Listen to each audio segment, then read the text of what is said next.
తిరుమల తొలి గడప దేవుని గడప, ఒంటిమిట్ట రామస్వామి ఆలయం, ఆమీన్ పీర్ దర్గా, మరియాపురం చర్చ్ ఉన్న పుణ్యభూమి ఈ గడప. పౌరుషం, ఆత్మీయత, మహిళల్ని గౌరవిస్తాం నేర్చుకోవాల్సిన గొప్ప గడప ఈ కడప.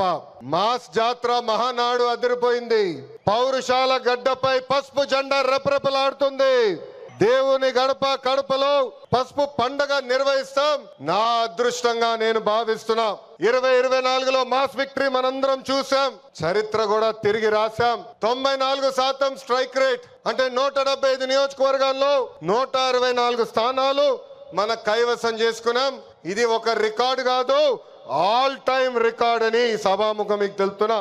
ఇది తెలుగుదేశం పార్టీ కార్యకర్తల నాటు దెబ్బ.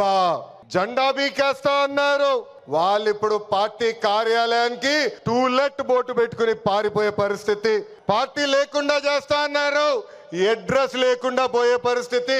వై నాట్ 175 అన్నారు, ప్రజలు ప్రతిపక్ష హోదా కూడా ఇవ్వని పరిస్థితి.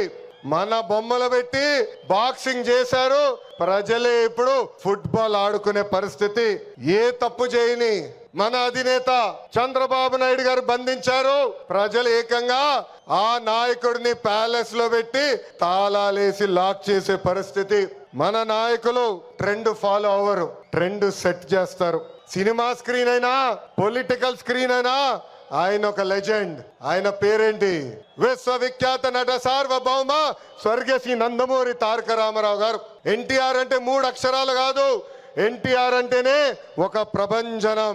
ఆయనే రాముడు, ఆయనే కృష్ణుడు, ఆయనే భీముడు, ఆయనే అర్జునుడు, ఆయనే కరుణుడు, ఆయనే ప్రజల గుండెల్లో దేవుడు.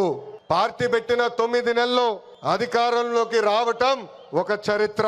దేశానికి సంక్షేమం అనే పదాన్ని పరిచయం చేసిన వ్యక్తి అన్న ఎన్టీఆర్.